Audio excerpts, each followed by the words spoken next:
itu memang tidak bisa jadi KP pertama untuk di PT Asros karena kita tidak punya plan yang lengkap ya Pak ya. Jadi yang D4 PB kemarin itu di KP kedua. Nah, Pak Denny, ini S1-nya dari Teknik Kimia Undip, kemudian S2-nya, pasti lupa ini universitasnya, tapi di Malaysia untuk S2-nya. Teknik Kimia juga. UTM ya Pak? Iya. UTM Malaysia, S2-nya. Di mana kapan saya kenal Pak Denny, itu tahun 96. Dari mulai nggak bisa ngomong, tidak bisa presentasi, karena beliau itu suka nembak, jadi terpaksa akhirnya bisa presentasi dan sebagainya, walaupun itu di hadapan para manajer. Judulnya disuruh mendampingi, ternyata di tempat disuruh presentasi. Yang itu dari nol, saya dari lulus dari sini, dengan angkatan 92 ada Ibu Rahmi Farida, anaknya juga alumni sini angkatan 2016, ada Kang Arif, angkatan 92, terus Lina, angkatan 90, Kang Ugi, angkatan 90. Itu ya Pak Denny ya? Iya, betul. Sampai sekarang masih ada teman-teman dari ada Risma, berapa orang Pak Denny yang ada dari Risma, ada 3 orang alumni di sini. Ada 3 orang. Ada Fatona, ya, Sinan. Ada Sinan, 3 orang. Dan jadi terus ya, dari alumni kita yang di Astros. Jadi kalau misalkan Pak Denny nanti perlu jangan lupakan yang D3 ya Pak Denny ya. Oke, siap. D3 di kimia karena kami semua S1-nya sebagian besar sambil kerja di Astros. Lanjutkan S1. Ya. Dan Pak Denny silakan dilanjutkan perkenalannya dari Rosi. Sekian. Terima kasih banyak. Iya. Oke, terima kasih. Assalamualaikum warahmatullahi wabarakatuh. Saya manggilnya teman-teman aja karena biar kelihatan muda banget. Oke, teman-teman, saya sangat berbangga sekali karena Polban kerjasamanya sudah begitu lama dan memang dengan Aspros ini hampir selalu ada dari teman-teman dari Polban. Bahkan bukan hanya teknik kimia, sekarang ada jurusan-jurusan yang lain juga bekerja sama dengan Aspros. Oke, sebelum lanjut kayaknya Kang Gilang ada minta yel-yel dari Polban kita bisa biar semangat dibakar dulu yuk. Mana ada Kang Gilang? Ayo, ini ada ketua angkatannya Pak Denny, mungkin bisa kita minta. Ketua angkatannya siapa? Kita panggil, kita bakar dulu yuk. Biar rame katanya. Ayo, ketua angkatannya siapa? Silakan. Saya Pak, saya. Oke, Gilang yuk, dibakar dulu yuk, semangatnya yuk.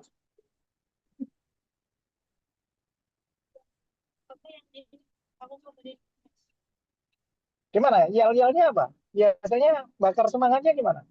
Ayo Gilang. Suaranya belum muncul, Gilang.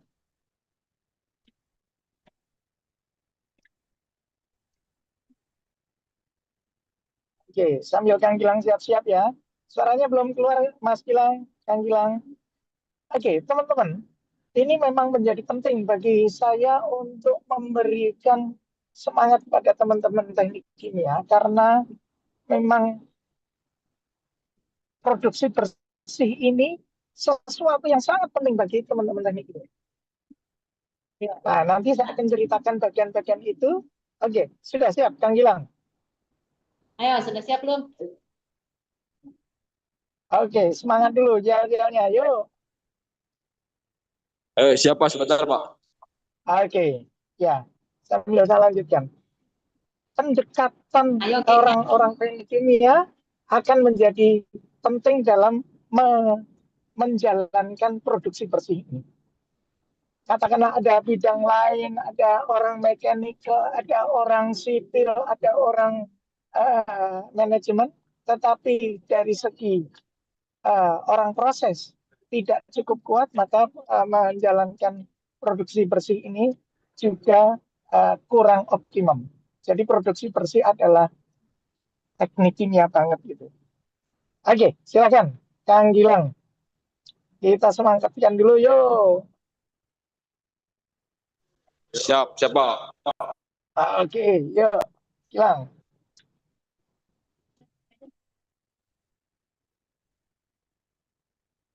Mungkin kameranya di belakangnya jangan diburamkan biar saya bisa melihat teman-teman semua. Siapa yang pakai yang handphonenya?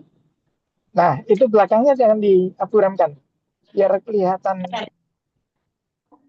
efeknya, jangan diburam. Oke. Ya, gitu kelihatan.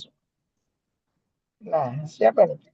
Pak Kang Gilang yang muncul di layar nih. Oke, bagus. Ya, oke. Yuk, boleh mulai Kang Gilang. Bakar semangat yuk.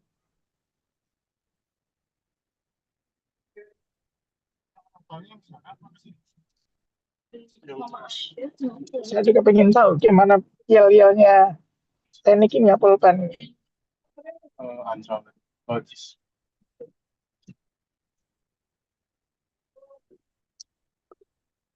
Jangan senyum-senyum aja. Nah, gitu.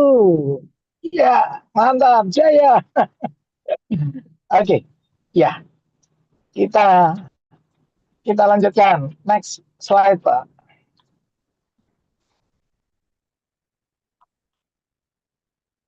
Ya, tepuk tangan semuanya. Oke.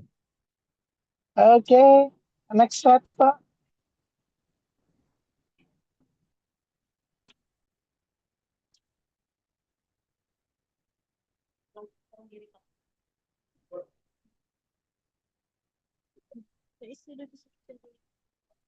Oke, Pak Agustin pegang lagi. Oke. Next slide, Pak Agustin. Ya, ini perkenalan tadi udah disampaikan oleh Bu Rosi. Klik aja, Pak. Ya, PT Aspros Minareka dulu bareng Bu Rosi. Dan alhamdulillah saya tetap di situ. Kalau Bu Rosi masih di Aspros, mungkin udah jadi Recording in progress. direktur duluan Bu Rosi ya harusnya. Oke, sama saya di proses engineer juga. Kepatuhan keberlanjutan ini menjadi penting di Aspros Minareka. Dan saya ingin nanti cerita juga bahwa orang proses ini memberikan nuansa di baik dia di pemantauan risiko, di lingkungan, dan juga audit. Alhamdulillah saya aktif di audit sekarang ini. Industri migas dan yang sekarang industri-industri besar itulah. Dengan teman-teman menguasai background produksi bersih ini, profesi yang berkaitan dengan optimasi proses itu akan bisa dikembangkan. Oke, selanjutnya Aspros apa? Klik aja Pak. Ya, diklik boleh. Muncul ya. Diklik lagi aja Pak. Ya, oke. Enter di enter. Ya. Dilanjut Pak Gustin. Ini di sini sih bagus memang Pak. Sebentar Oh, Bu, gitu. ada ini masalah ini sedikit ininya kliknya agak lama. Oke. Ya. Stop screen banyak. Ya. Stop screen. Oke, ulang lagi. Ya. Oke. Jadi saya di sini ingin menceritakan bukan hanya sekedar mengenal Pak Beninya, bukan mengenal Asprosnya, tetapi bahwa Aspros concern kepada Udah ini. masalah proses. Ya, di lanjutnya Pak, klik Pak. masalah proses, kemudian mengembangkan produk-produk yang proses banget. Ada beberapa produk yang dikembangkan oleh Aspros itu oil separator, itu bagaimana mengolah limbah untuk kita recovery minyak yang terbawa di situ, juga mengembangkan pengelolaan lingkungan sambil mengoptimasi bagaimana bisa menjadikan prosesnya itu menjadi lebih baik, sehingga ada kaitan dengan cleaner production atau produksi bersih, optimasi produk, dan juga kalau yang ujung-ujungnya end of pipe itu bagaimana mengolah limbah. Oke, next. Iya, betul Pak. Iya. Ini produk-produk Aspros. ASOS itu oil separator, EMS, ASEM itu Environmental Management Service, yang berkaitan dengan proses banget itu ASPRO, Chemical Process Industry. Kemudian ada ASCON itu Design and Construction. ASRE juga sekarang Aspros masuk ke Renewable Energy. Termasuk yang ASCAN sekarang membuat produk-produk chemical yang digunakan di produksi recovery minyak dan juga pengolahan limbah. Oke, selanjutnya. Oke, ada 3 materi untuk hari ini. Ada 4 yang terakhir nanti mungkin agak teknikal sekali. Yang 3 ini teknik kimia banget. Yang keempat itu nanti memberikan motivasi bagaimana kita mengubah budaya kita. Oke, saya start dengan konsep. Kalau ada pertanyaan boleh langsung, tetapi nanti saya akan berikan bagi dalam 4 sesi ini agar ada kesempatan diskusi pada masing-masing sesi. Oke, kita lanjut pada konsep tentang produksi bersih yang tentunya ini sudah diceritakan oleh Pak Gustin, Bu Rosi. Ya, lanjut. Lanjut. Kita konsep dan paradigma, gambaran mengenai bagaimana sih produksi bersih, integrasinya dengan proses, produk, dan jasa yang kita hasilkan. Ya, selanjutnya. Kenapa? Sampai di video kita? Ada yang belum muncul? Mengapa kita perlukan produksi bersih? Mengapa kita perlu perubahan? Kita bersaing loh sekarang ini. Keunggulan kompetitif produk kita ini diperlukan agar produk industri dapat bersaing di pasar global. Jadi produk yang tidak efisien, produk yang tidak hijau, produk yang tidak memberikan nilai tambah signifikan, dia akan kalah. Sisi yang lain, kita juga berhadapan dengan isu lingkungan. Jadi namanya produksi bersih, tetapi bukan sekedar masalah lingkungan. Kita bisa berkompetisi, kita ada isu lingkungannya, dan juga sumber daya kita semakin terbatas. Bahan dan energi yang berlebihan menjadikan proses produksi kurang efisien. Barang yang kurang efisien, maka dia akan kalah bersaing. Selanjutnya. Pendekatan ini, kenapa kita harus bersaing tadi, pendekatan perubahan ini perlu dimasukkan dalam pembicaraan kita membicarakan produksi bersih ini. Oke, ini akan ada contoh. Industri menghasilkan produk, kemudian ada jasanya, ada produk sampingnya, yang keluar di situ limbah yang berbahaya, panas, hilang, limbah padat, air limbah yang masuk, ini neraca energi biasa, neraca massa biasa. Tetapi kita lihat, produk, semua yang tidak menjadi produk, maka dia akan menjadi samping-samping. Saya ulangi, kita kan mau buat produk nih, tetapi menghasilkan produk samping, menghasilkan limbah, semakin banyaknya limbah, semakin banyaknya produk samping, maka neraca massanya adalah produknya semakin kecil. Semakin kurang kita bersaing. Maka di pendekatan produksi bersih ini adalah bagaimana mengoptimalkan produk otomatis produk sampingnya kecil, limbah berbahayanya turun. Nah, ini adalah filosofi dari paradigma dari produksi bersih. Selanjutnya, Pak. Sehingga kita ingin membawa ini ke manajemen, membawa ini ke tim kita, bahwa produk yang bagus adalah yang menghasilkan, proses yang bagus adalah yang menghasilkan produk sebesar-besarnya. Kalau kita membuang limbah, kita lihat limbah dibuang ke lingkungan, yang sekarang terjadi apa? Ya limbahnya harus diolah. Ya, karena limbah harus diolah, maka harus menambah wastewater treatment, harus menambah pengelolaan limbah P3, dan itu adalah biaya. Terlebih lagi, produknya pasti akan kecil karena limbahnya besar. Selanjutnya. Nah, proses yang tidak efisien, banyak bahan yang masih bisa dimanfaatkan, tetapi dibuang sehingga menimbulkan kerugian. Ruginya bukan hanya ekonomi loh, lingkungan juga rusak. Bukan hanya kita mengolah limbah itu bukan hanya masalah lingkungan, tetapi ini masalah duit yang terbuang-buang. Nanti akan ada contoh-contoh. Oke, selanjutnya. Teman-teman, ini yang sekarang terjadi adalah limbah yang terbuang itu yuk diolah agar memenuhi baku mutu lingkungan. Orang lingkungan itu akan begitu.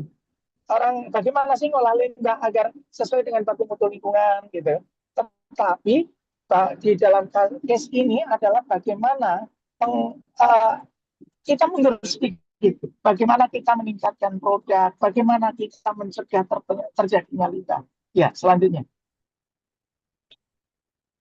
Pendekatan pengelolaan masih tertuju pada limbah, belum upaya untuk mencegah dan memanfaatkan limbah. Ini isunya yang sekarang ini end of pipe itu ini. Limbah keluar, ya diolah agar memenuhi baku mutu lingkungan. Ya, selanjutnya. Dan pendekatan ini mulai bergeser. Inilah yang disebut strategi produksi bersih. Dia terpadu terus-menerus bagaimana mengganti bahan, bagaimana mengurangi timbulan produk, bagaimana konservasi energi, desain yang lebih ramah lingkungan. Maka kita akan menghasilkan produk, proses, dan jasa yang mempunyai kompetisi, mempunyai kemampuan untuk bersaing yang lebih baik, dan juga tentu saja risiko ke lingkungannya pun juga lebih kecil. Selanjutnya. Oke. Jadi yang tadi limbah itu langsung diolah. Yang pertama adalah bagaimana jangan jadi limbah. Kalau jadi limbah rugi saya. Oke. Kemudian kalau jadi limbah, itu bisa nggak didaur ulang? Kalau sudah jadi limbah, bisa nggak jadi produk sekunder? Ujung-ujungnya, kalau terpaksa jadi limbah, maka barulah dibuat pengolahan. Ini adalah nilai terakhir. Bagian terakhir dari pendekatan produksi bersih adalah bagaimana mengatasi dengan pengolahan limbah. Dan ini semakin kuat posisinya ketika teman-teman sekarang ini circular economy itu di situ.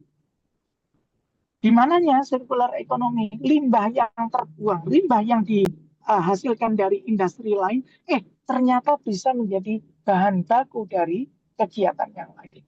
Oke, selanjutnya Pak. Nah, gambar ini paling menarik, sambil diklik aja Pak. Paling menarik dan bisa kita ceritakan kepada tim dan manajemen kita, segitiganya terbalik. Dengan segitiga terbalik ini, di bagian atas, kita itu sebenarnya bisa mencegah biayanya paling kecil, hasilnya paling besar. Saya ulangi. Ini kenapa segitiganya terbalik? Di gambar paling atas, pencegahan, mencegah terjadinya limbah, itu biaya operasionalnya, biaya melaksanakannya, itu paling kecil. tetapi dampaknya paling besar. Sehingga kita cegah itu menghindari terbentuknya limbah, perbaiki metode sehingga limbah yang terbentuk itu aman, tidak berbahaya, sesedikit mungkin. Kemudian ngurangi. Kemudian yang ada dipakai ulang kalaupun terbentuk. Sudah tercatat didaur ulang. Dan yang terakhir, pengolahan dan buang. Sudah terbentuk limbah, ya sudah harus diolah agar bisa dibuang. Ini jadikan sebagai pilihan terakhir. Karena apa? Karena dia dampaknya paling kecil secara lingkungan, tetapi harganya paling mahal. Dampaknya kecil tapi harganya paling mahal. Lah kok tetap dipakai? Nah, ini selanjutnya kita lihat di slide selanjutnya. Kenapa kok begitu? Jelas tidak menarik kok terus dipakai. Ini nanti kita akan lihat. Ini klik lanjutnya Pak. Di bawah ada sedikit lagi. Ini kita akan menuju pembangunan yang berkelanjutan. Kita pengendalian pencemaran. Sekarang itu begitu.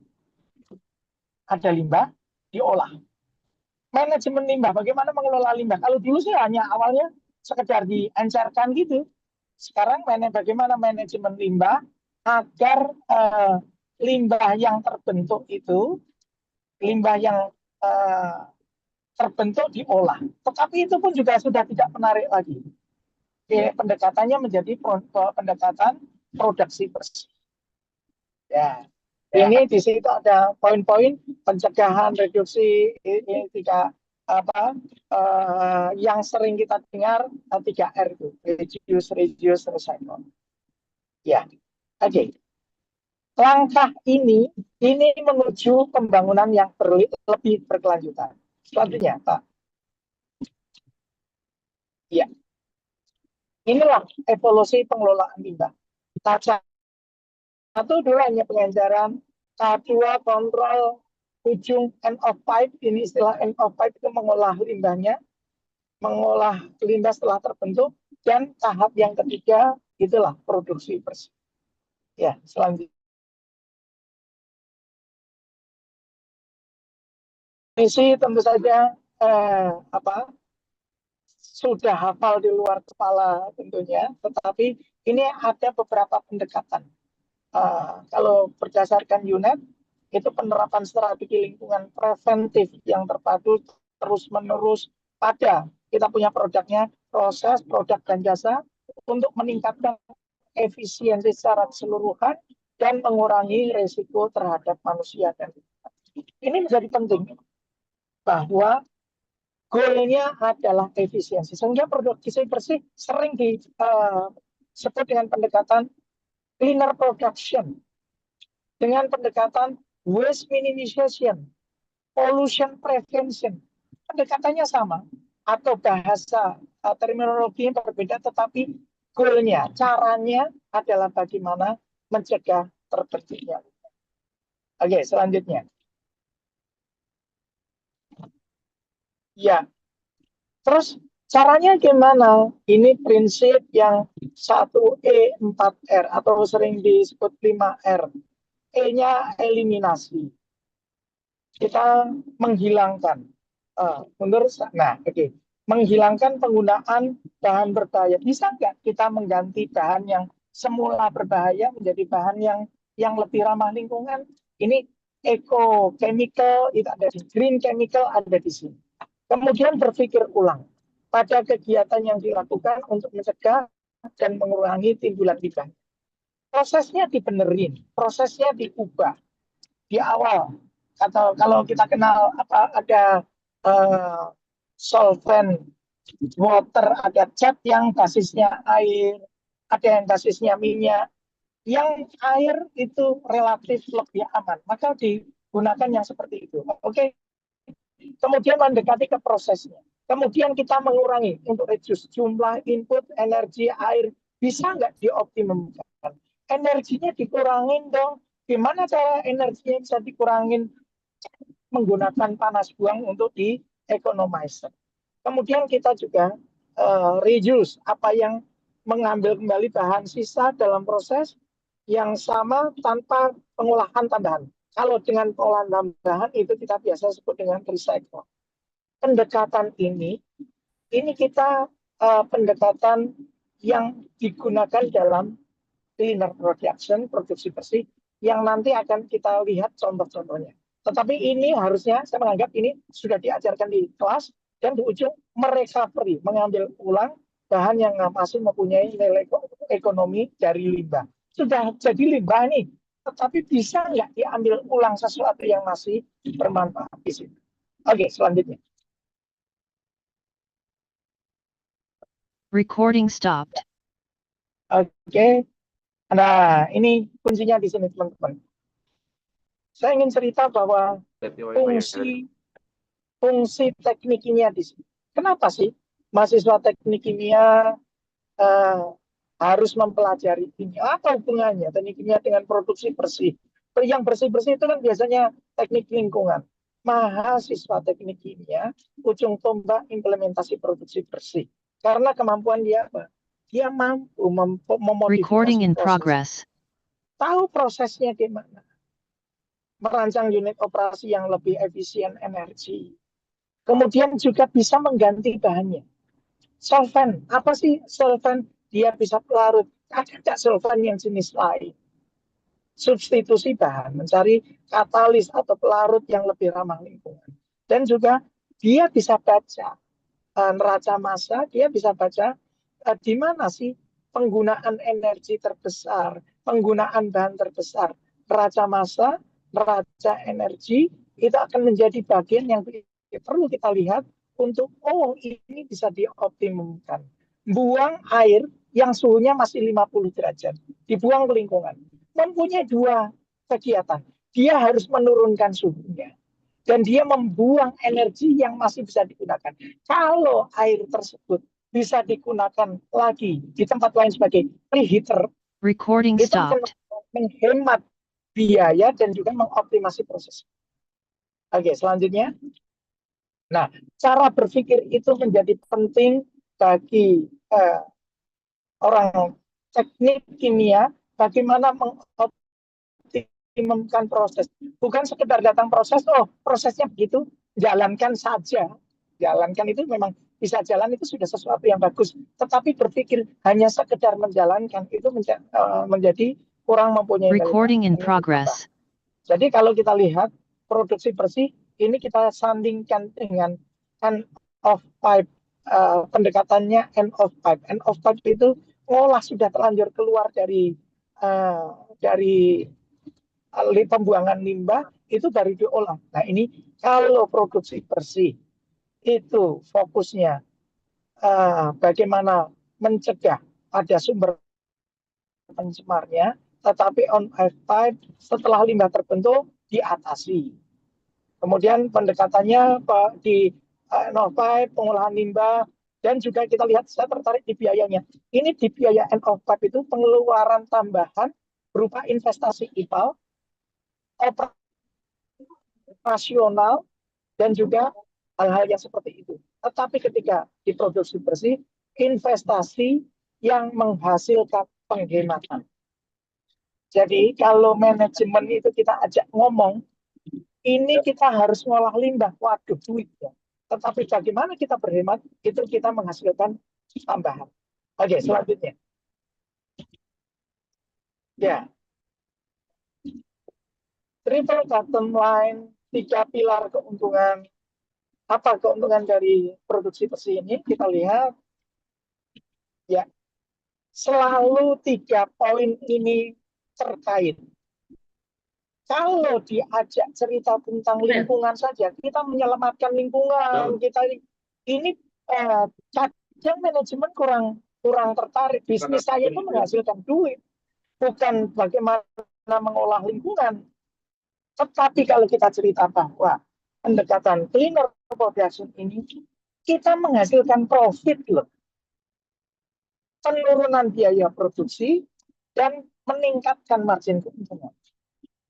Dan juga ada manfaat sosial, yaitu lingkungan kerja yang lebih aman, citra perusahaan yang lebih baik.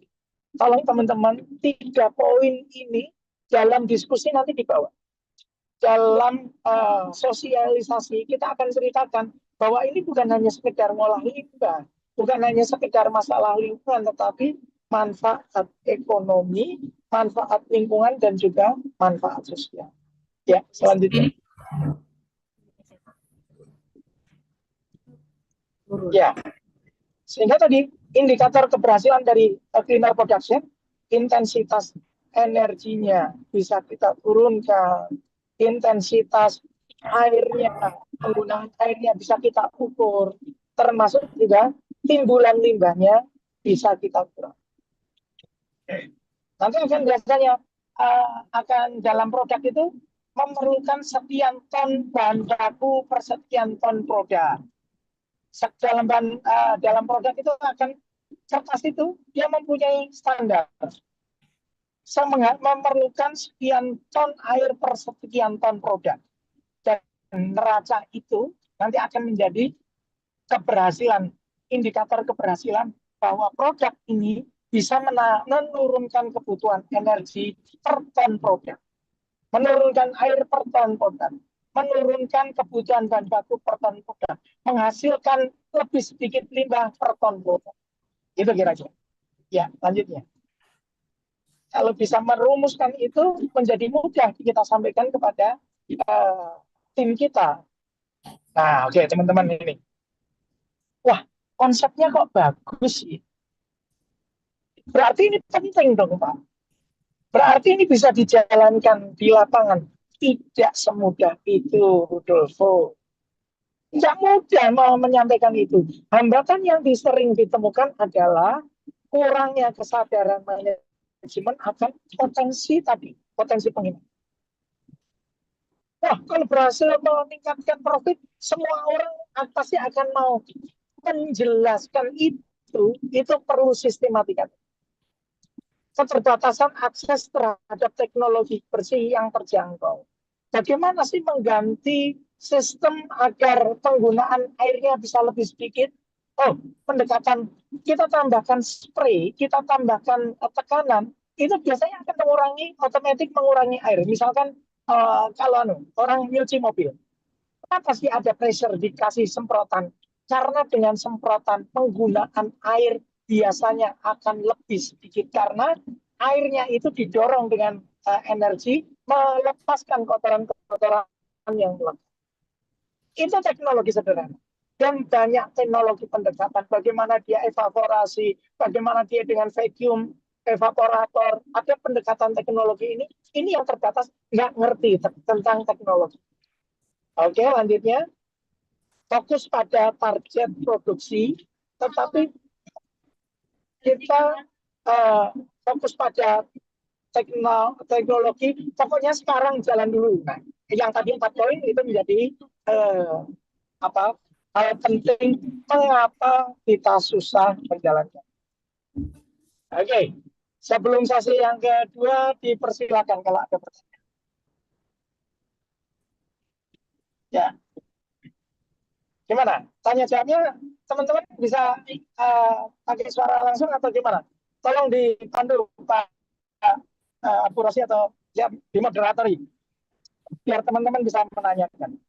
Bisa langsung Pak Rosi kedengaran? Oke. Ya, kedengaran. Silakan kalau ada pertanyaan. Recording stopped. Ya, silakan teman-teman.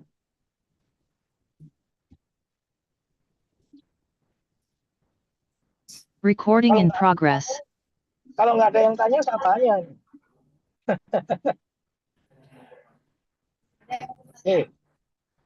Ya, kalau yang bisa jawab. Ya, silakan kalau ada pertanyaan. Ya Pak, perkenalkan saya Manda Arkamal Madri Pak.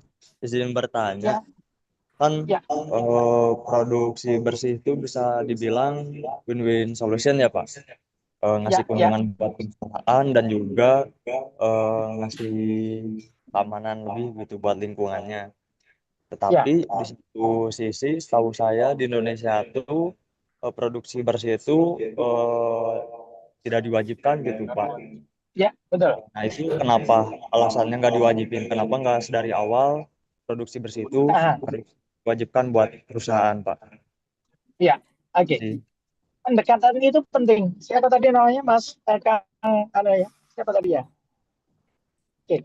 Pendekatannya adalah sekarang ini kalau nggak dipaksa nggak mau. Padahal ini adalah untuk kepentingan perusahaan sendiri. Jadi dengan banyaknya teknik kimia yang paham tentang hal ini, dia bisa menjadi pendorong atau penggerak bagi industri yang dia berada di situ untuk menyampaikan hal ini. Tidak semata-mata harus wajib, tidak semata-mata harus dipaksakan. Ini tidak wajib, tetapi ada manfaatnya. Nanti akan ada kewajiban itu di mana? Di proper. Seseorang yang akan melanjutkan ke proper hijau, dia harus melakukan inovasi bagaimana menurunkan limbah. Kemudian ada pendekatan-pendekatan lain yang bisa dioptimasikan. Nah, ini jangan nunggu dipaksa. Dipaksa itu sakit, Tuan. Kita mau dengan kesadaran sendiri, kita mengimplementasikan. Gitu ya.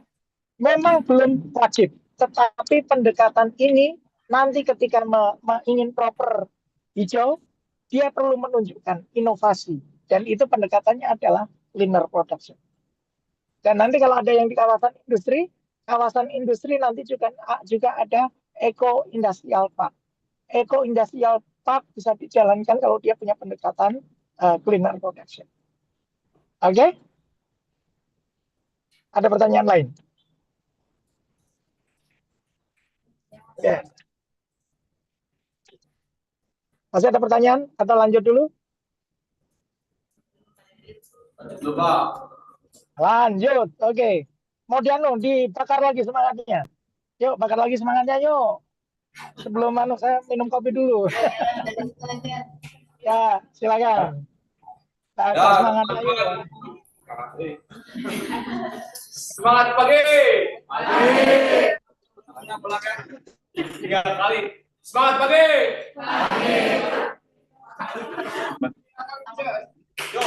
Semangat pagi, terima kasih. Belum Pak. Tangannya ke Pak. Belum, ya. Satu lagi, ya. Semua dong. Semangat pagi. Cukup, Pak. Sudah, Pak. Sudah semangat. Oke. Ya, mantap. Oke, teman-teman. Ini bagian yang bagaimana sih metodologinya? Bagaimana sih kalau saya melakukan asesmen produksi bersih? Kemudian bagaimana sih kita mau memulai ke lapangan apa yang dilakukan? Oke, ini berdasarkan pengalaman. Dulu Bu Rosi pertama kali program ini daya tariknya di mana? Kalau seseorang melakukan usaha cleaner production, maka dia diberikan kesempatan pinjaman lunak dengan apa? Dengan kalau dia mau investasi, dia diberikan pinjaman, kemudian bunganya rendah. Kemudian juga dia akan dipublish. Dia akan diceritakan di motivasi cleaner production ini. Bu Rosi dan teman-teman dulu melihat masuk ke industri dan menilai di mana sih peluang produksi bersihnya. Oke, next slide Pak. Oke, kita lihat roadmap-nya. Kita merencanakan asesmen rinci, kemudian studi kelayakan, implementasi. Jadi gini, dulu kita akan menginformasikan, Bapak mau dilihat perusahaannya, kita memberikan bantuan ini, oke, mau. Kemudian kita melakukan pra-assessment sekilas, identifikasi, kita melihat datanya, kemudian menentukan. Identifikasi ini menjadi penting karena kita tahu fokus. Misalkan industri ini banyak menggunakan air, jadi nanti kita bisa fokus di hotspotnya di air ya. Energinya sangat tinggi, pabrik semen energinya tinggi. Kita bisa nggak fokus di energi? Oh, limbahnya sangat besar. Kita bisa nggak mengurangi bahan baku dan mengoptimasikan? Oke. Kemudian jalan secara rinci, hitungannya bagaimana? mengaudit neraca massa, neraca energi, neraca airnya. Kemudian setelah itu kita ketemu, ini bisa dibeginikan ya. Kalau maka dilanjutkan dengan studi kelayakan. Ini layak atau tidak, maka kemudian selanjutnya kita implementasi. Oke, selanjutnya kita lihat masing-masing detilan tadi. Siklus yang berulang kalau sudah implementasi bisa saja kita balik kepada proses ini perencanaan lagi, kita ulang lagi rencana. Oke, lanjutnya. Oke. Jadi teman-teman nanti kalau ke lapangan itu juga perlu hal semacam itu. Paling tidak sebelum kita berangkat dengan tim kita, kita membentuk siapa melakukan apa. Dan juga tim dengan orang di dalam. Siapa sih kontak personnya? Kemudian kita harus memastikan organisasi itu menerima kita. Jangan kita masuk ke sana malah dianggap seperti musuh. Karena wah kita mau disidak nih. Nah, pendekatan ini persiapan organisasi, persiapan tim, persiapan ada yang mencatat, ada yang mengambil foto. Teman-teman, di bagian ini jangan membuat tanda petik permusuhan di depan. Kenapa? Dengan pendekatan, wah saya akan diperiksa, saya akan ini sudah membuka musuh. Dan biasanya mereka akan ada penolakan. Ya, dan juga kita fokuskan kepada perusahaan yang memang punya dukungan. Manajemen juga mendukung, jangan manajemen yang sangat tertutup, sangat barriernya sangat tinggi, nanti akan kesulitan. Oke, lanjutnya.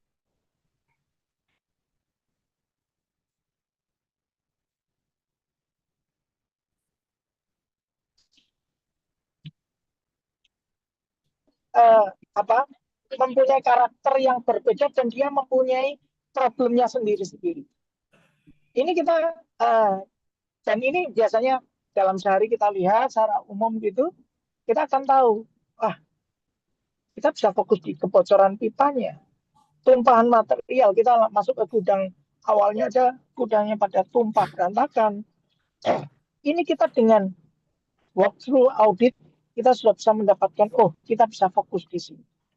Belum detail, tetapi kita membuat gambar secara umum, kita lihat alur proses, flow diagramnya, ada 2 flow diagram.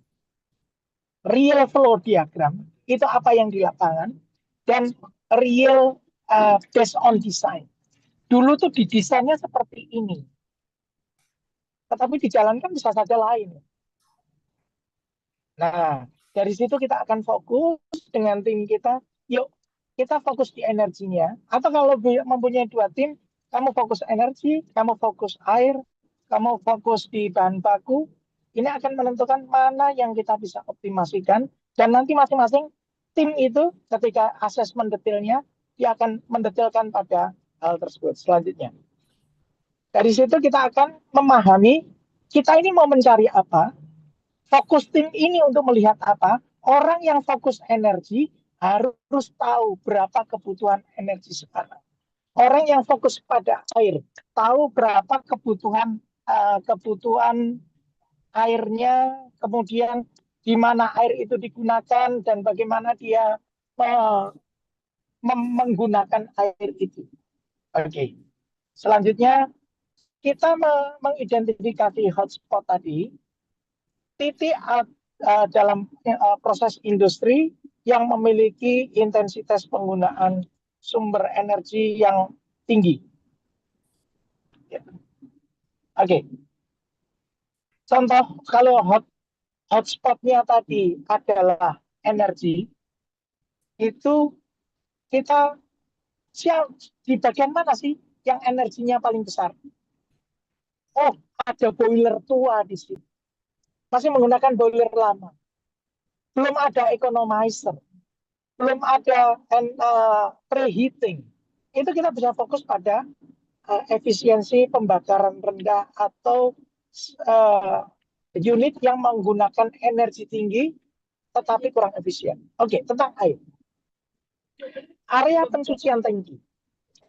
Clean in place itu kita bisa fokuskan di situ karena menggunakan air tawar secara terus-menerus tanpa sirkulasi. Kemudian juga pada material. Mesin pemotong cutting dengan pola sisa scrap yang tinggi atau tumpukan bubuk material. Ini kita bisa fokuskan ke situ. Nah, di hotspot mana? Jadi nanti ketika penugasan di Indo, katakanlah tadi rencananya mau di kampus, mana sih bagian yang paling akan kita bisa saja kita fokus di airnya, kepenggunaan air. Airnya di mana? Di kantin kah atau di kamar mandi? Air yang di kamar mandi bagaimana sih polanya? Bisakah di recycle? Apakah bisa menggunakan sumber yang lebih aman? Apakah bisa menggunakan rainwater harvesting?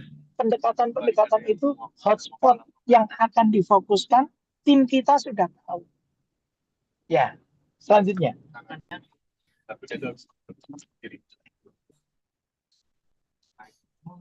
Oke. Kita teman-teman, ini kita lihat langkah audit kita. Terus kita mulai melakukan mencari data. Kita mengumpulkan data aktualnya. Kemudian kita melihat kenapa sih dia inefisien. Ya. Oke. Jadi teman-teman, ketika kita audit, kita betul-betul mendapatkan datanya. Data realnya. Data desain ada. Tetapi data real itu yang perlu kita dapatkan. Kita mencoba melihat juga bagaimana penyebabnya nggak efisien apa. Tadi misalkan air. Penggunaan airnya tinggi. Kenapa airnya tinggi? Karena dia hanya sekali di flushing. Nah, data ini yang harus bekerja sama dengan operator. Karena kita mau mendapatkan data real ya. Bukan data engineering. Bukan data desain. Gimana sih Pak proses aslinya? Oh, dia kalau yang kita juga sama-sama tahu di kampus, air itu langsung dibuang. Ada pengolahan atau tidak? Setelah ada pengolahan, apakah airnya digunakan lagi atau tidak? Itu kita bisa tanya kepada apakah mempunyai wastewater treatment ataukah langsung. Nah, pendekatan ini yang akan kita jadikan bahan untuk peluang produksi bersih. Selanjutnya.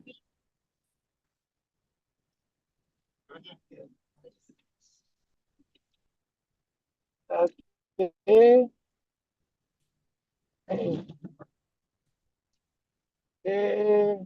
Ini neraca masanya. Kita melihat neraca massa ini setiap gram material yang masuk harus bisa dilacak keberadaannya.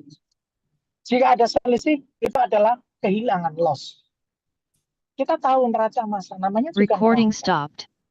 Harus seimbang dong.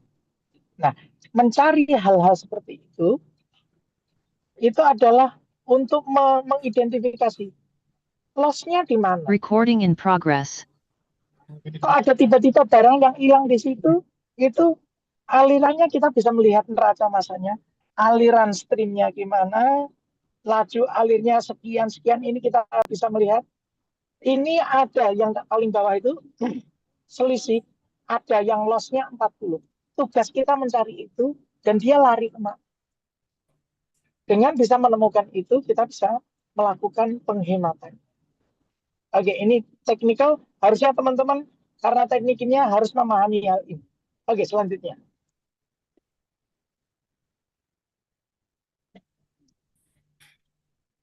Oke. Langkah mengaplikasikan opsi RSIP. Ini kita setelah tahu tadi, oh kita bisa melakukan ini. Kita tadi membuat sistem recycle water, membuat perbaikan ini, mengganti bahan bakunya. Kita masukkan semua opsi-opsi tadi, maka akan muncul ini yang low cost, investasi yang low cost. Kemudian ada yang medium cost, ada yang high cost. Yang high cost itu biasanya yang berkaitan dengan proses, yang berkaitan dengan bagaimana mengubah sistemnya. Tetapi yang mudah-mudah seperti mengubah cara mengubah cara operasional, mengubah kedisiplinan. Kalau ini contoh di kampus misalnya, fokusnya di air. Penggunaan airnya tinggi. Di mana? Di air wudhu. Penggunaan air wudhu dengan apa? Dengan sistem sentuh atau dengan sistem otomatis itu boleh menjadi opsi.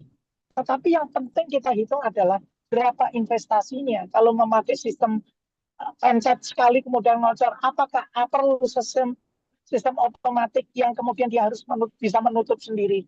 Ini nanti menentukan low cost, medium cost, atau high cost. Pendekatan ini nanti kita akan pilih selanjutnya. Nah, tentu saja dengan melakukan ini, kita harus mempunyai hitungan. Kita mau melakukan apa, alatnya apa, kemudian setelah tahu item-itemnya yang akan dilakukan, kita bisa melakukan evaluasi pilihan ini. Ya.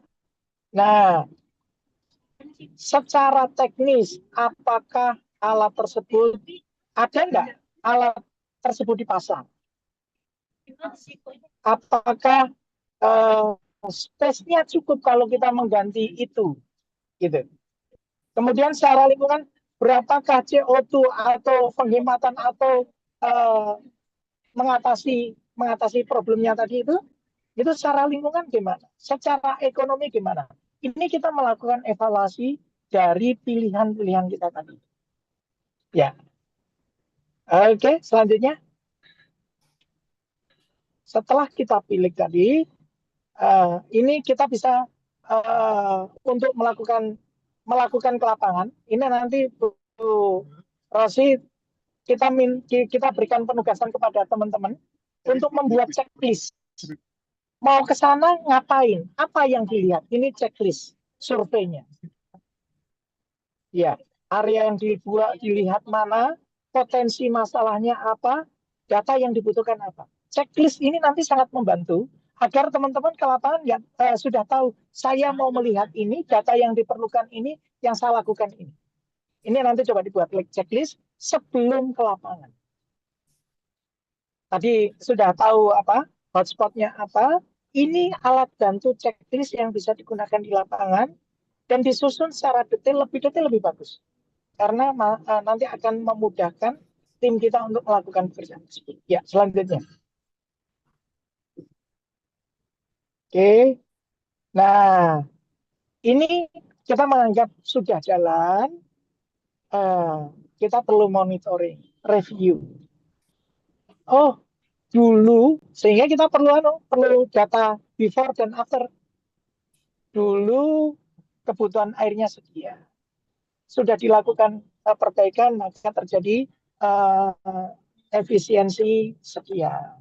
Nah, ini monitoring dan review. Dengan begitu kita bisa declare terjadi penghematan sekian. Ya, lanjut. Materinya banyak. Ini saya agak cepat, tetapi saya yakin teman-teman sudah paham ini. Karena sudah disampaikan di kampus. Jadi, kita telah mempelajari bahwa asesmen RACP bukan sekedar nebak-nebak. Oh, kayaknya sana bisa diginikan. Tetapi proses, ada datanya. Ada menghitungnya. Berdasarkan itu, data ini kita tahu bahwa perbaikan yang bisa dilakukan adalah seperti ini. Basisnya apa? Data driven decision. Manajemen bisa melakukan mengambil keputusan dasarnya data. Ya, oke, gitu teman-teman. Selanjutnya, ya, mestinya ini terakhir untuk sesi yang ketiga. Ya, silakan ada pertanyaan untuk sesi kedua. Pertanyaan. Yo, silakan.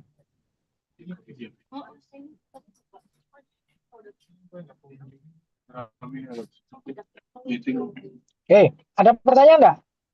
Atau ditanya? Kalau offline saya yang tanya saya kasih hadiah.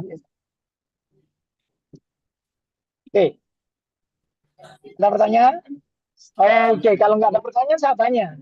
Bu Rosi, tolong dilihat teman-teman siapa yang angkat tangan dulu kasih nilai langsung A gitu kali ya. Oke, coba kira-kira teman-teman.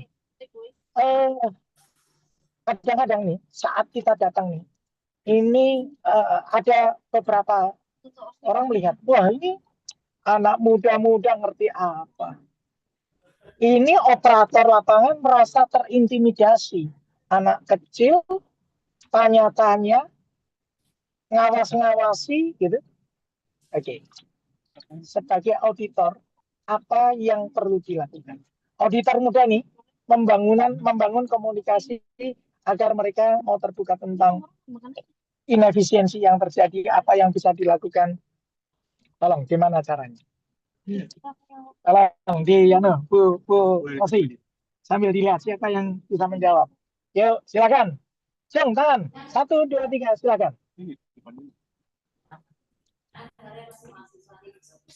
Ya, saya ulangi ya. Anda sudah disuruh ke lapangan ini. Kemudian saat melakukan walkthrough audit, operator nih merasa sedang diawasi, ada penolakan gitu. Bagaimana cara teman-teman untuk bisa sebagai auditor muda ini membangun komunikasi agar mereka mau terbuka tentang inefisiensi yang terjadi. Silakan. Ya. Yuk, semangat pagi. Pagi. Yuk, jawab.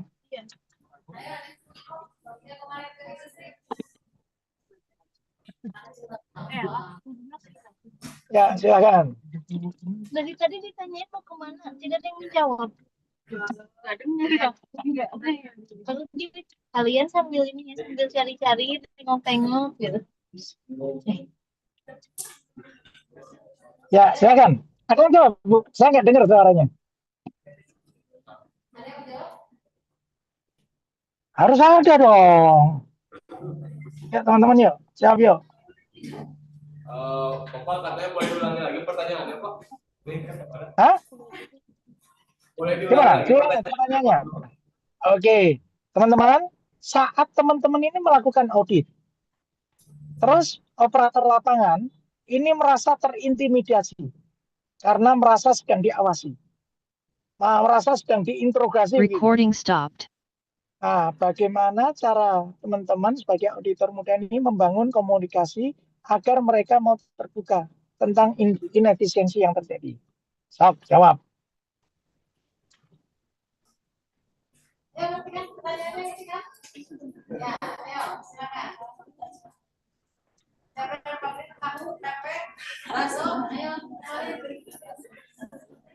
Recording in progress.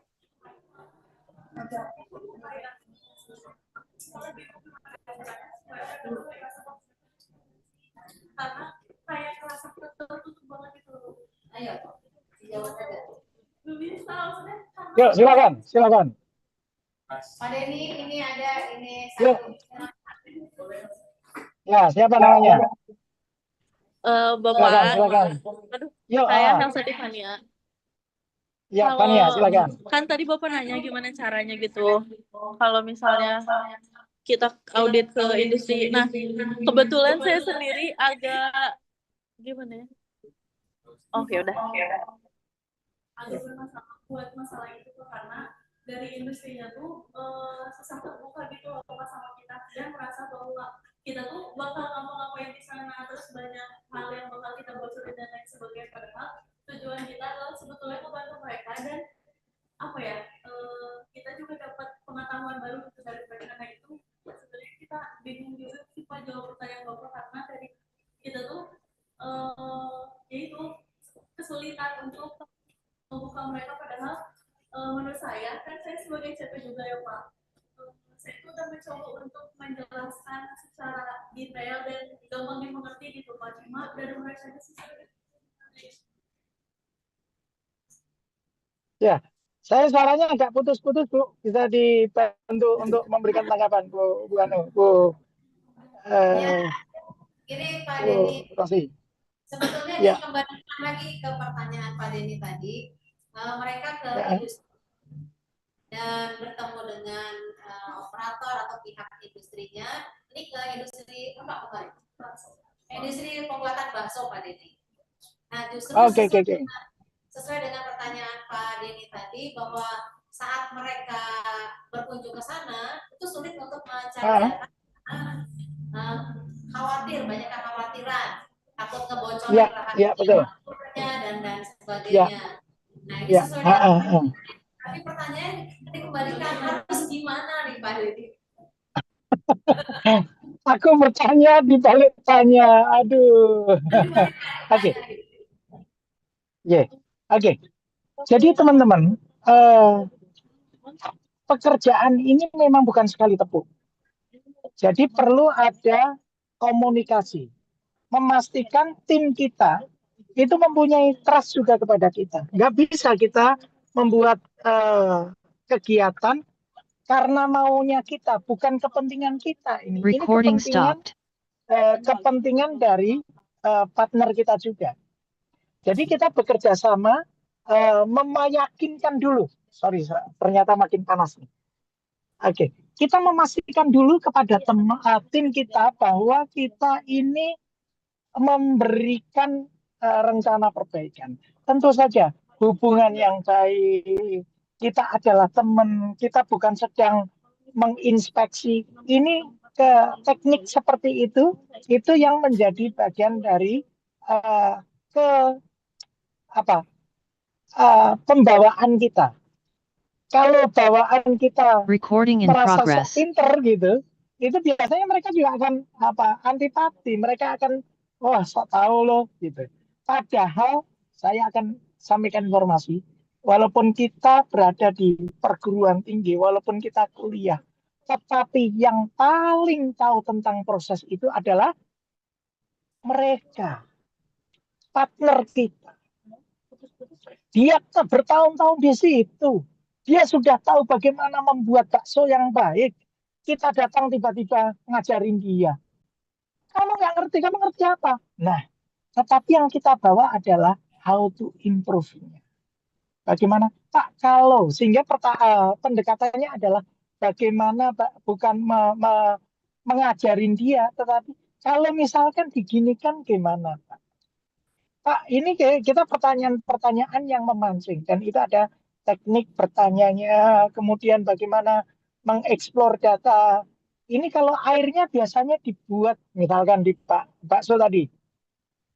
Ini kalau yang limbah setelah dicacah itu, ini limbah-limbahnya kemana? Biasanya masih yang sering terjadi loss. Tadi cerita tentang loss. Biasanya dia nempel di sekitar itu terjadi loss. Misalkan sebelum dicacah itu 1 kilogram, dia keluarnya cuma tinggal 90, berarti ada 10% yang hilang dong. Hilangnya kemana? Nempel di blade-nya, ada yang. Nah itu kita, Pak, kalau itu diambil, bahkan dulu di bagian dari Bu Rosi menggunakan pembersih itu di perusahaan tekstil, menggunakan cat itu dikerok dengan spatula, dengan scraper, itu akan memberikan nilai tambah. Pertama, tangki catnya akan lebih bersih, yang diambil bisa lebih tinggi. Oke, jadi jawabannya tadi adalah bagaimana kita membangun hubungan dulu dengan narasumber kita. Selebihnya adalah membangun kepercayaan itu, sehingga datanya jangan datang sebagai sok pinter di sana. Jangan datang dengan pendekatan, wah saya lebih tahu, dia lebih tahu. Gitu ya. Mudah-mudahan menjawab. Oke, terima kasih. Walaupun saya tanya tapi dibalas tanya, tetapi tidak apa-apa. Oke, kita lanjutkan sesi yang ketiga. Mudah-mudahan waktunya ngejar.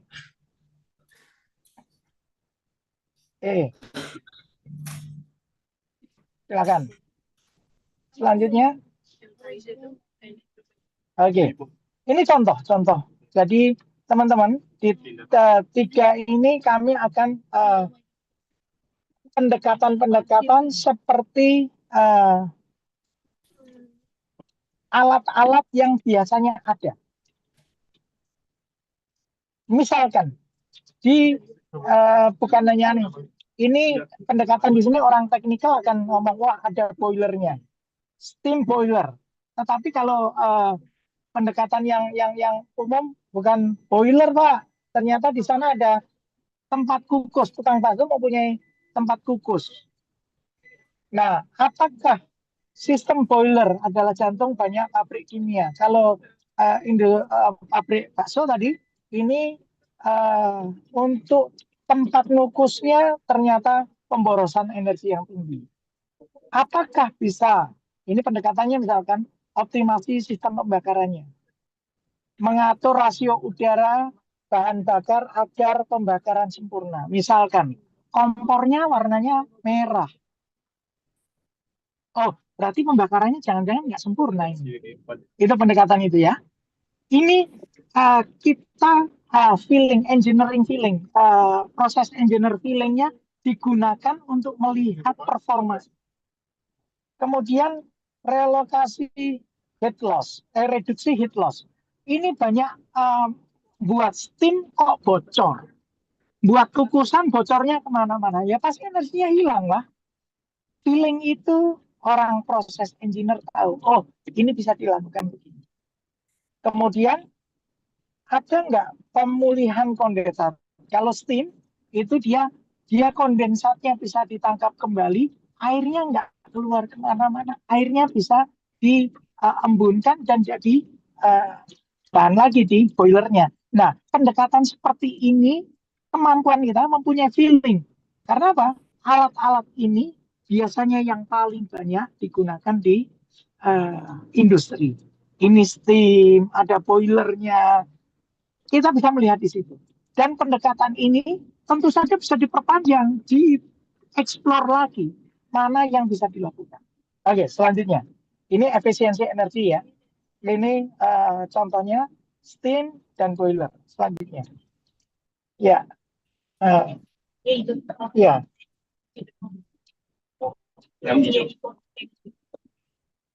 Ini oke. Mbak Nurul ada pertanyaan? Ada on cam dan apa? Recording stopped. Ada pertanyaan silakan. Oke, muncul gambarnya. Anehnya dan presentasinya bisa muncul lagi. Oke, sambil menunggu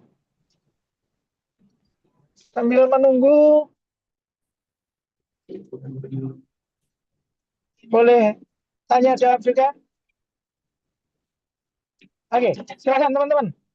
Kalau ada pertanyaan, silakan. Ya, angkat tangan. Silakan. Siapa namanya? Gilang. Ya, silakan. Gilang. Oh, Gilang. Ya.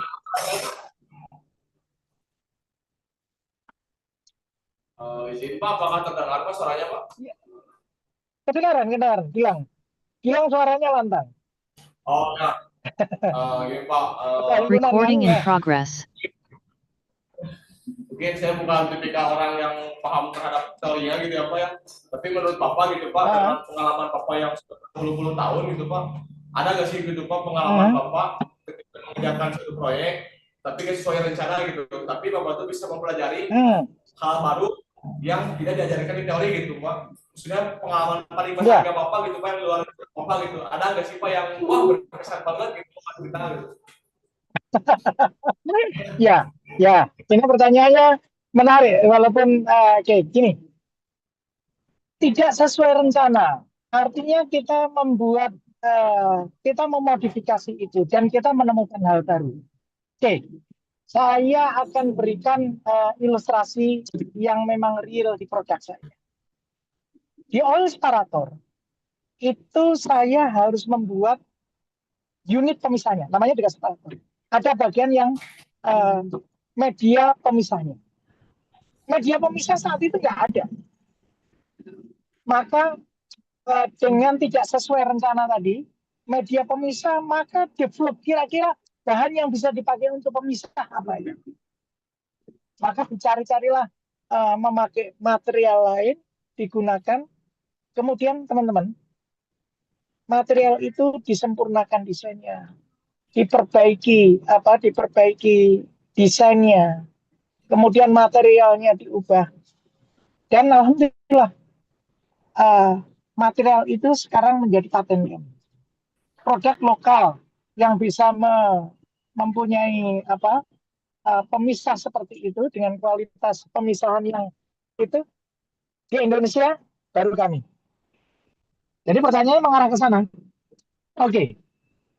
Apa yang dihubungkan dengan produksi bersih? Di produksi bersihnya adalah kita perlu melakukan perbaikan terus-menerus.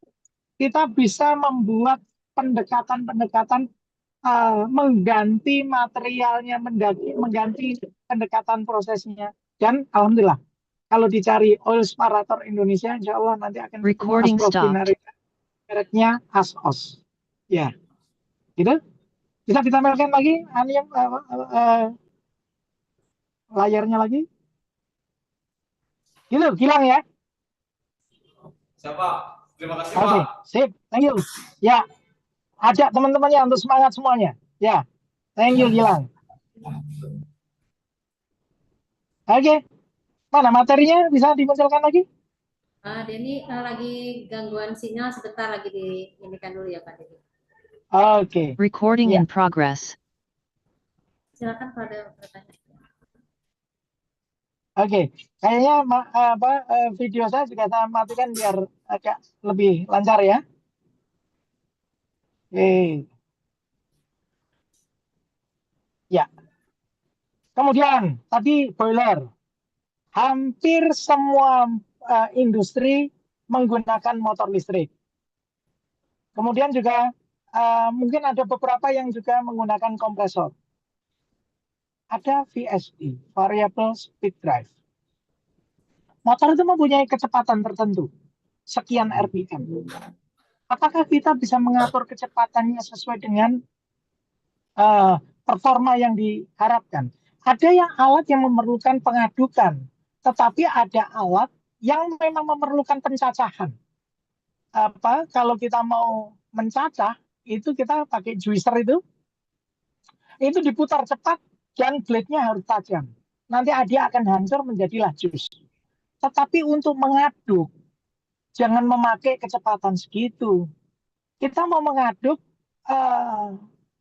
motornya harus ada reducer. Sehingga kalau dia ngaduk, mungkin yang diaduk itu lebih pekat. Ya, maka kecepatannya harus rendah, tetapi powernya harus tinggi. Nah, ini kita gunakan variable speed drive VSD. Kemudian kalau udara tekan, kompresor kok bocor. Ya. Jadi bocor sedikit tetapi di kompresor udara ditekan tetapi udaranya bocor. Itu kerugiannya pasti besar.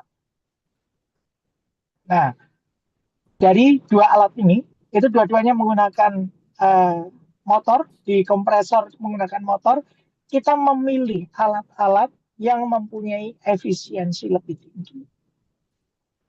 Jadi nanti kalau ke industri, melihat sistemnya, melihat sistem Oke, saya memberikan contoh tadi industri, sekarang di kampus. Di mana sih energi yang paling besar dibuang? Sistem AC, kemudian sistem kompresor-kompresor yang lain, yang sistem kipas angin, motornya kadang kipas angin di kampus tuh yang sudah ngek. Nah, yang seperti itu teman-teman bisa menghitung. Dengan alat yang seperti itu, anginnya nggak besar, AC kipas angin, tetapi sudah muternya yang nggak stabil gitu. Pertama risiko, yang kedua anginnya nggak keluar, energinya tinggi. Sekarang dihitung, harga kipas angin katakanlah mahalnya 1 juta begitu, 1 juta tetapi dengan penghematan air, dengan penghematan listrik, kemudian kenyamanan, kita bisa hitung. Oh, dalam 1 tahun dia sudah kembali modal. Dari mana? Dari penghematan. Nah, yang seperti itu langkah kecil dengan modal yang kecil. Itu ya, ini contoh untuk motor. Oke, selanjutnya. Ini contoh pada beberapa produk-produk. Oke. Ini juga menarik sekali. pemulihan panas, heat recovery. Ini beberapa peralatan selalu dihubungkan dengan economizer, pemulihan panas. Gunakan limbah panas dari satu proses untuk memanaskan input proses lainnya. Oke, teman-teman. Kita tahu sistem AC ya. Di depan di AC itu di bagian yang dingin, dia akan membuang panas di bagian yang lain. AC juga disebut sebagai energy transporter. Di depan dia menghasilkan dingin, tetapi di sebelah luarnya dia membuang panas. Maka terpikir, gimana ya saya bisa memanfaatkan panas buang? Ini kan energi. Seandainya panas buang itu dihubungkan dengan pengering gitu, Recording stopped. maka kita akan mendapatkan energi panas. Udaranya cukup tinggi, suhunya cukup. Ini juga gitu, gunakan panas gas buang dari boiler, flue gas, untuk memanaskan air umpan. Jadi ada economizer, udara yang mau masuk itu dipanaskan dulu. Air yang mau dipanaskan itu sudah ada preheating dulu. Interchange antara produk panas dengan umpan dingin di reaktor. Itu juga bisa digunakan. Termasuk ini AC menggunakan panas Recording buang in AC. progress. Yang gitu-gitu bisa digunakan. Oke, gitu teman-teman ya. Oke. Ya, selanjutnya. Oke. Ya. Eliminasi, mengubah proses basah, manajemen air. Ini kita juga bisa pendekatan kalau kita manajemen air, kita mengubah proses basah menjadi proses kering. Kemudian kita reduce menggunakan nozzle tekanan tinggi untuk pencucian agar volume air lebih kecil. Kemudian Recording menggunakan stopped. air bilasan terakhir untuk pembilasan pertama siklus berikutnya. Nah, ini konsep water cascade, mengalirkan air dari unit proses yang membutuhkan kualitas tinggi ke unit proses yang toleran terhadap kualitas air lebih rendah. Ini. Kalau kita mencuci, barangnya kotor banget. Recording in progress. Jangan langsung menggunakan air bersih. Air cuci yang di tengah itu bisa kita gunakan di awal. Untuk apa? Buang kotorannya dulu. Nah, pencucian tadi, ini kalau tadi contohnya di industri pabrik chip kentang misalkan, kentang yang datang itu penuh dengan tanah. Apakah kita perlu menggunakan air paling bersih? Tidak harus. Kita bisa menggunakan air tengah untuk mencuci. Air tengah nanti diendapkan untuk mencuci berikutnya. Yang sudah mau masuk ke pencacahan atau kukusan, barulah yang menggunakan air bersih. Pendekatan ini konsep water cascade untuk pemilihan. Air ini memerlukan kualitas seperti ini. Oke, selanjutnya.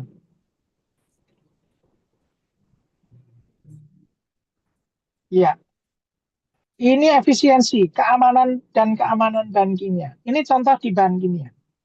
Substitusi, mengganti pelarut organik, volatile organic compound dengan pelarut yang berbasis air. Kita mau mencuci. Mencuci apakah harus selalu menggunakan alkohol?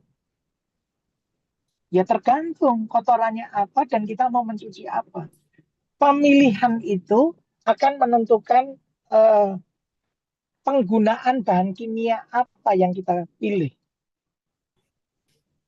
Inventory control, prinsip first in, first out, FIFO. Itu mencegah bahan kimia yang kadaluarsa dan menjadi limbah B3. Biasanya ini, orang nyimpen barang, itu terus ditaruh belakang, terus nanti datang baru, taruh depannya. Kalau perlu apa? Ya paling gampang ambil dari depan dong. Sehingga yang paling belakang itu, dia akan terakhir diambil kalau semuanya datang. Padahal itu datang paling awal.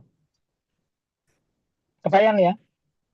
Kita punya sepatu ditaruh-taruh yang sepatu lama itu di belakang.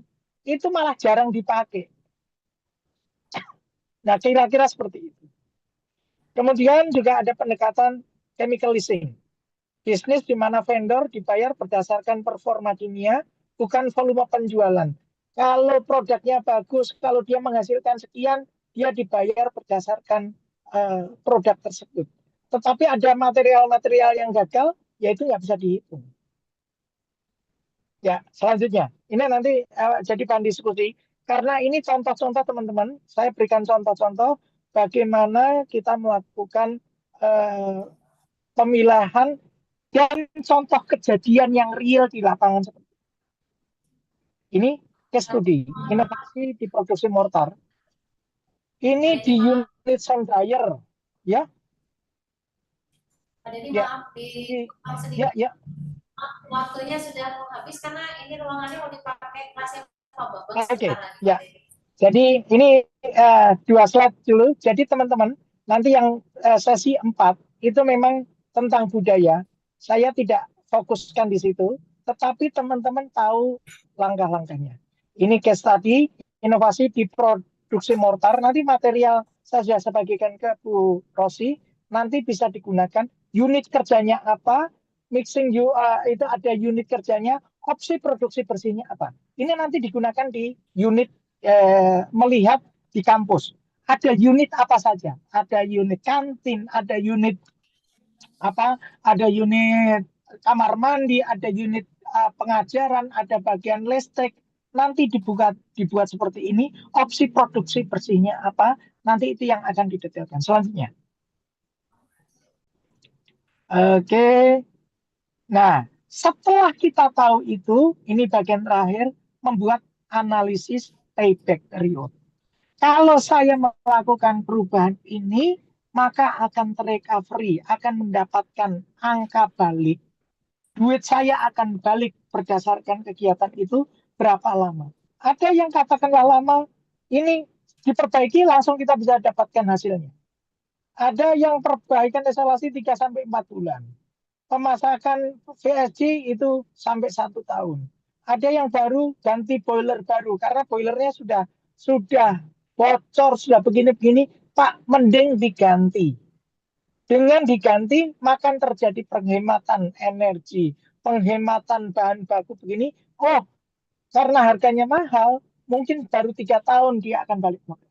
Analisis payback period ini perlu kita sampaikan kepada manajemen. Ini yang bisa dilakukan. Ya, selanjutnya.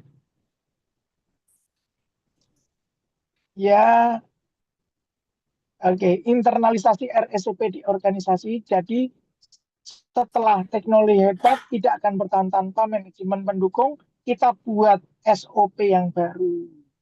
Kita juga buat alat ini, kita KPI-nya menghasilkan sekian. Dan itu kalau rendah berarti di bawah performan dia.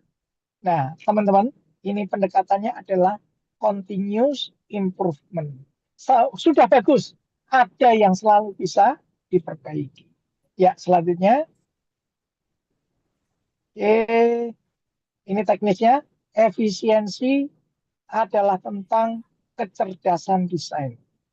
Dengan mengoptimalkan utilitas, air dan mineral, kita dapat meningkatkan daya saing industri sekaligus menjaga kelestarian bumi. Oke, teman-teman, minta maaf, saya sebetulnya mempersiapkan kesempatan yang terakhir, tetapi belakang ini adalah berkaitan dengan budaya. Kalau ada kesempatan, kita bisa diskusi lagi, dan waktunya memang, ya, senang bisa berdiskusi dengan teman-teman. Kalau ada kesempatan pertanyaan, boleh ditanyakan langsung ke layar terakhir, Mbak Monica. Layar terakhir, ya ini bagaimana contoh di tempat-tempat lain. Oke, terima kasih teman-teman. Mari wujudkan industri kimia Indonesia yang bersih dan berdaya saing. Selamat, semangat Polban. Terima kasih, Bu Rosi. Saya kembalikan. Banyak Pak Denny masih di jalan, dia untuk mengisi acara. Mudah-mudahan banyak masukan yang supaya membuka pikiran mereka bahwa produksi bersih itu ternyata memang teknik kimia banget. Iya, betul.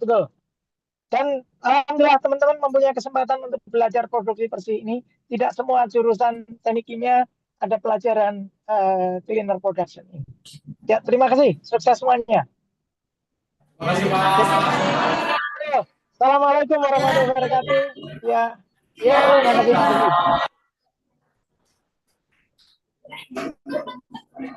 Izin pamit ya. Ya.